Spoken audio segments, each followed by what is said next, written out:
नमस्कार मित्रों। आज मैं एक कहानी सुनाता हूँ। एक छोटी सी लड़की थी, उसका नाम था भगजुगनी। जैसा कि नाम से ही पता चल रहा है कि वह बहुत ही सुंदर थी, दिखने में बहुत ही प्यारी थी और वह प्राथमिक विद्यालय में पढ़ने जाया करती थी। उसकी सुंदरता को देखकर सभी लोग मनमोहित हो जाते थे और वह पढ़ने में बहुत तेज थी। एक बार की बात है, वो पहली कक्षा पास की, प्रथम श्रेणी आई, पुनः मन लगाकर पढ़ी, दूसरी कक्षा भी पास की, उसमें प्रथम श्रेणी आ गई, तीसरी कक्षा में भी फर्स्ट की, चौथी कक्षा भी फर्स्ट की, पांचवी कक्षा में भी प्रथम श्रेणी से उत्तीर्ण हो गई। उसके पिताजी एक मजदूर थे, किसान थे और वह भगजुगनी को आगे पढ़ाना नहीं चाहते थे। वह चाहते थे कि जल्दी से इसकी शादी हो जाए, गुजर बसर हो जाए, अपने परिवार में चली जाए और अपने गृहस्थी को संभाल ले। पर अभी कहाँ वो बच्ची, छोटी सी नादान, जिसे सामाजिक बंदिशों के बारे में तो कुछ पता नहीं था, अपने पढ़ाई के मुकाम में बहुत आगे रहती थी और पढ़ने में बहुत मन लगाया करती थी। इस तरह से वो निरंतर पढ़ते रहती थी। इसी तरह क्रम चलते गया और जब वो क्लास 5 पास कर गई तो उसके पिताजी उसके लिए रिश्ता ढूंढने लगे और उसकी शादी तय हो गई। हर बार की तरह इस बार भी भगजुगनी अपने वर्ग में प्रथम आई थी, यानी क्लास 5 में भी वो प्रथम श्रेणी से पास की थी और उसके गुरुजी हमेशा उसको चाहते थे कि बहुत अच्छी है पढ़ने में। उसके गुरुजी जो थे बहुत ही उसे मानते थे और कहते थे कि यह बहुत ही नाम रोशन करेगी। लेकिन जैसे ही 5वीं पास करके 6ठी कक्षा में जब वो आ गई तो नया सेशन था। नया सेशन में पुनः भगजुगनी प्रथम आई थी, इसलिए उसका रोल नंबर 1 हो गया था। अध्यापक महोदय कक्षा में गए और कक्षा में जाते ही अटेंडेंस शुरू किया तो जैसे उन्होंने बोला रोल नंबर 1, कोई आवाज़ नहीं आई। पुनः वह बोले रोल नंबर 1, फिर कोई आवाज़ नहीं आई। 2, 3, 4 इस तरह से वह अटेंडेंस बनाते रहे और 2-3 दिन जब हो गया, जब लगातार 2-3 दिन भगजुगनी नहीं आई तो अध्यापक महोदय को कुछ संदेह हुआ और वे बोले, क्या बात है, भगजुगनी आजकल स्कूल नहीं आ रही है, विद्यालय से उसका भी 1 सप्ताह से उपस्थित नहीं हो रही है।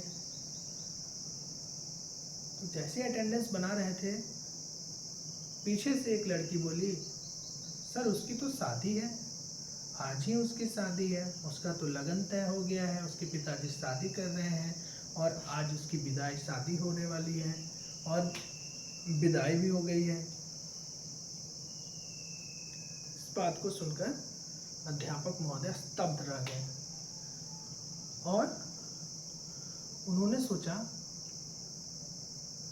जहाँ अटेंडेंस बना रहे थे वहीं पर वो रोक दिए और बोले, चलो चलते हैं भगजुगनी के घर। वो रजिस्टर को अपने बगल में इस तरह से दबा के और बच्चों के साथ चल दिए भगजुगनी के घर। रास्ता बड़ी संकीर्ण था, पगडंडी का रास्ता था और उस रास्ते में चलते चलते धीरे धीरे पहुँचे भगजुगनी के घर। जैसे ही उसके दरवाजे पर पहुँचे, देखें शमियाने वाले अपना शमियाना खोल रहे थे, टेंट वाले जो थे वो अपने सामान को अरेंजमेंट कर रहे थे, हलवाई अपने बर्तनों को अरेंज कर रहा था और इस तरह से उसके पिताजी बैठे हुए थे। अध्यापक महोदय पहुंचे उनके दरवाजे पर। अध्यापक को देखकर भगजुगनी के पिताजी ने कहा, आइए अध्यापक महोदय, आइए अध्यापक जी, आइए, कुर्सी दो भाई, इनको बैठने के लिए कुर्सी दो, आइए श्रीमान बैठिए। यह सुनकर अध्यापक बोले, मैं क्या बैठूं, मैंने तो सुना है आपने भगजुगनी की शादी कर दी है।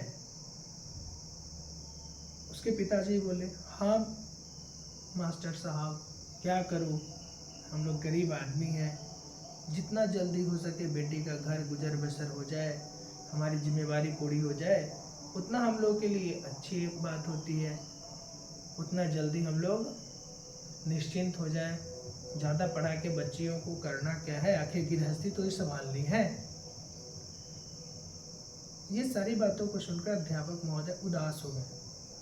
बोले मैं क्या बैठूं आपके यहाँ, मुझे तो बहुत ज़्यादा तकलीफ हुई इस बात से कि आप इतने कम उम्र में अपनी बच्ची की शादी कर दी, और वो पढ़ने में बहुत ज़्यादा होनहार थी, बहुत तेज़ थी, बहुत अच्छी लड़की थी, वो अपने वर्ग में हमेशा प्रथम आती थी, बिना किसी से राय विचार लिए, और आपने बाल विवाह कर दिया। यह कानूनन अपराध भी है, और आपने विवाह कर दिया। और वह उदास मन से अध्यापक महोदय जाने लगे। इस पर भगजोगनी के पिताजी ने कहा कि गुरुजी कम से कम कुछ मिठाइयाँ और एक गिलास पानी तो पी लीजिए। गुरुजी झल्लाते हुए बोले मैं क्या पानी पीऊँ, आपने तो मुझसे कहा भी नहीं, कोई राय विचार भी नहीं लिया, और आपने इतने होनहार बच्ची का शादी कर दिया। इन सभी बातों को सुनकर अध्यापक जी चल दिए अपने विद्यालय की तरफ। उनके पीछे पीछे सारे बच्चे भी चले गए विद्यालय में, और बिना कुछ खाए पिए वहाँ से बिना बैठे हुए अध्यापक जी अपने विद्यालय की तरफ प्रस्थान कर गए, विद्यालय चले गए।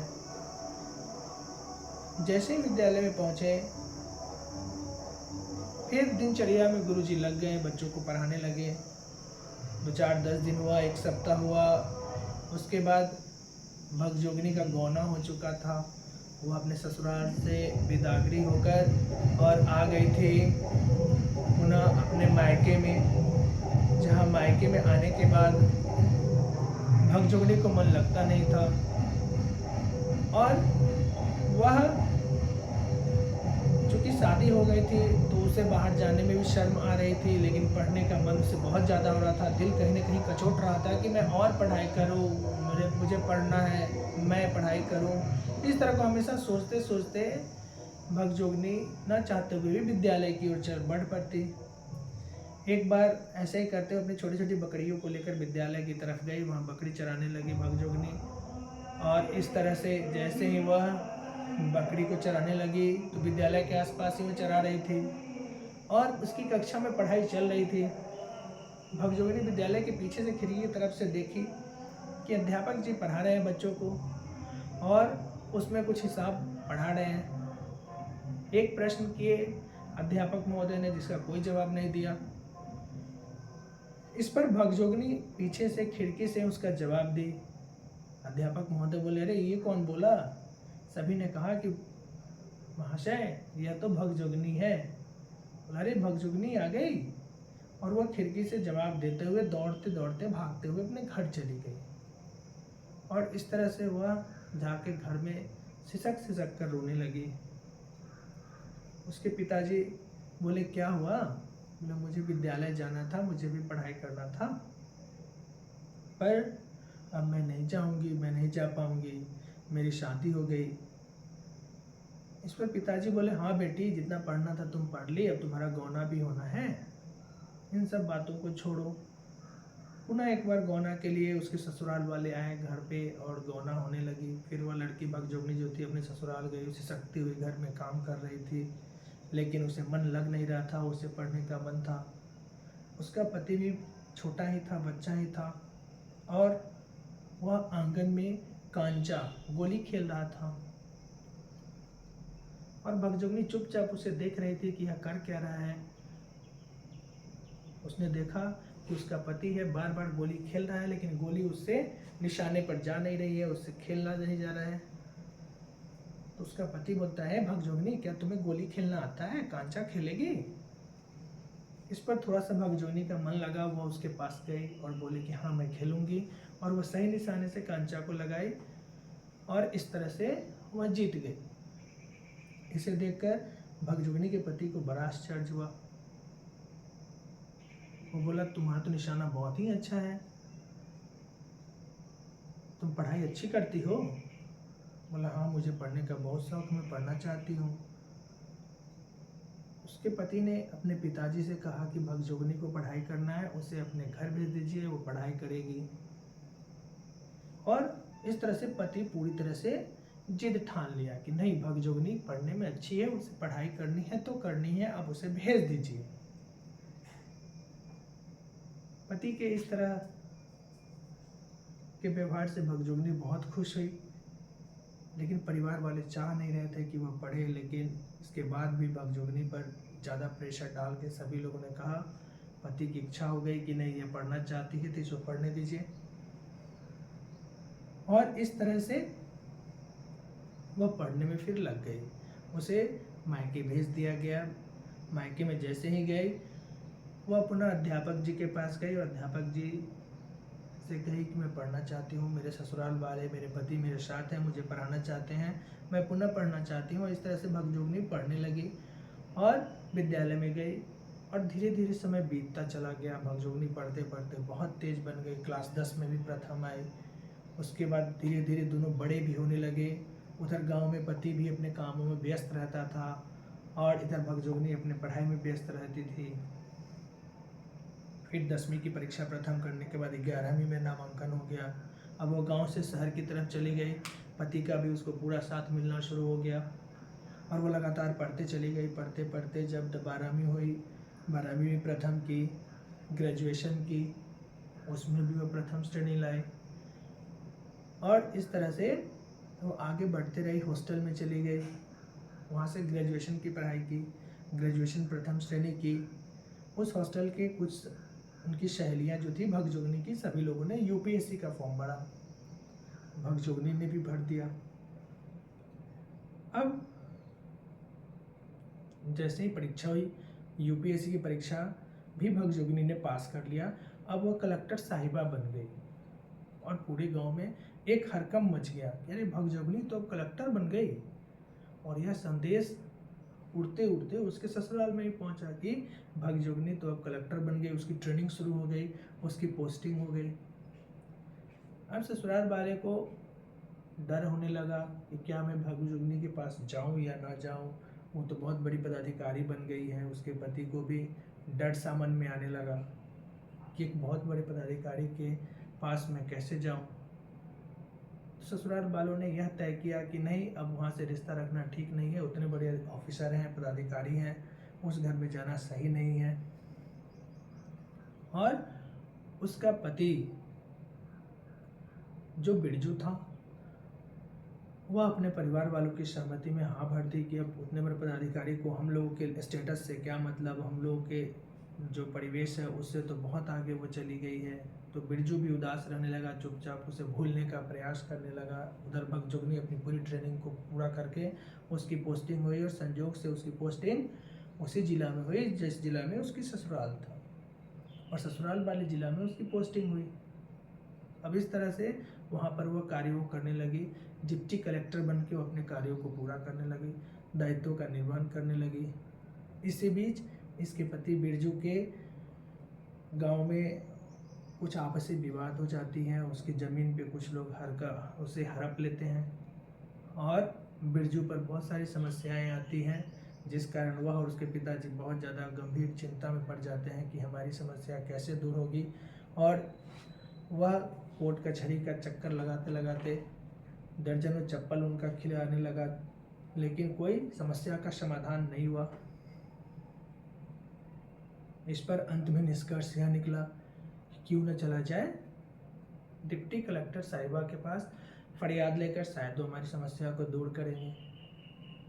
और इस तरह से सभी लोग उस फरियाद को लेकर डिप्टी कलेक्टर साहिबा के आवास में पहुंची।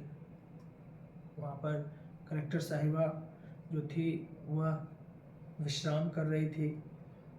बिरजू और उसके पिताजी जैसे ही उसके आवास पे पहुंचे, वहाँ प्रहरी बोला, क्या बात है, बोलो। उसने कहा कि मुझे कलेक्टर साहिबा से मिलना है। उसके प्रहरी ने कहा कि थोड़ा देर आप लोग बैठिए, मैम जैसे ही उठती है मैं आपके संदेश को पहुंचाता हूँ। जब मैम उठी तो उन्हें पता चला कि कोई पास के अबीरपुर से 2 व्यक्ति आए हैं। जो अपना नाम बिरजू बता रहे हैं, उनके पिताजी भी हैं जो आपसे मिलना चाहते हैं। उन्हें कुछ पारिवारिक समस्याएं हो गई हैं जिससे वो आपसे मिलना चाहती हैं।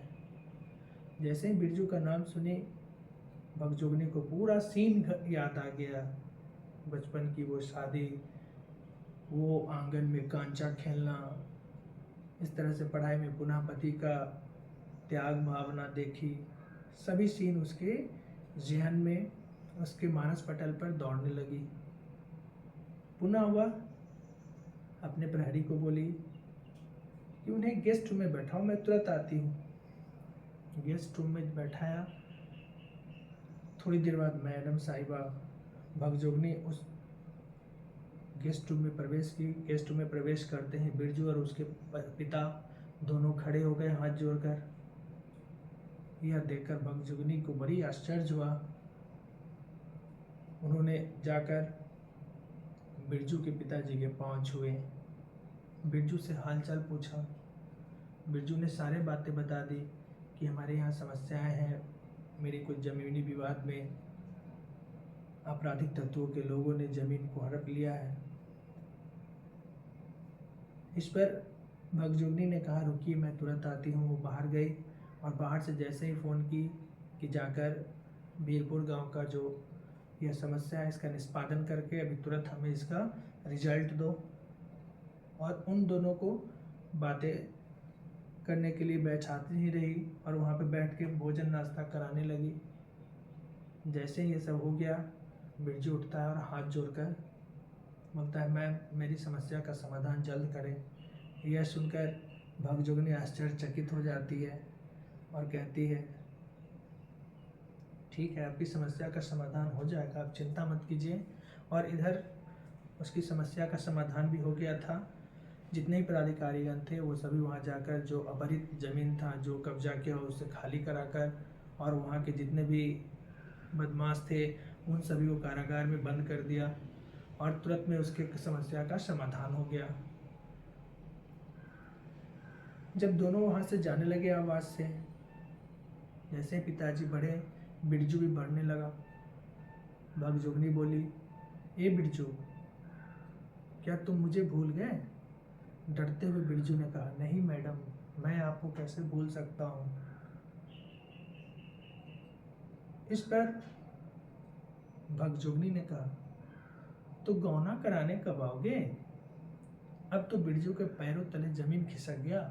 उसे आश्चर्य हुआ कि इतने बड़ी कलेक्टर साहिबा, इतने बड़ी पदाधिकारी के दिलो दिमाग पर अभी भी मैं हूँ और वह पुराने रिश्तों को नहीं भूली है। इस पर उसकी आंखें भर आई और भगजोगनी उसे अपने गले से लगा लिया और बोली कि मैं तुम्हें इंतजार कर रही थी कि आप कब आएंगे मिलने और कब हमें गौना करा कर ले जाएंगे। इस तरह इस कहानी में भगजोगनी और बिरजू का पुनः मिलन होता है और शिक्षा के महत्व और बेटी के शक्ति के बारे में, जिसे उसका पति, उसके परिवार के माँ बाप, भाई बहन नहीं आंक पाया, जिसे पति ने आंका और उसके शिक्षा को आगे बढ़ाया और भगजोगनी खुशहाल एक कलेक्टर साहिबा बन गई और पूरे परिवार, पूरे समाज के लिए एक ज्वलंत उदाहरण बन गई। इस कहानी से हमें यही शिक्षा मिलती है कि बेटियों पर बंदिशें न डालें, उससे भी पढ़ने दें, उससे भी खुलकर जीने दें। ना करो कम उम्र में शादी, होगी जीवन की बर्बादी। बेटियों को भी पढ़ने दो, पंख लगाकर उड़ने दो, अपने सपने जीने दो, बिटिया को भी बढ़ने दो। भेदभाव मत रखो उनमें, बेटा बेटी एक समान, सबको अवसर लाने दो, महत्वाकांक्षाओं के उड़ान भरने दो, खुलकर जीवन जीने दो, अपने मार्ग पर चलने दो, बेटियों को भी पढ़ने दो। थैंक यू, धन्यवाद।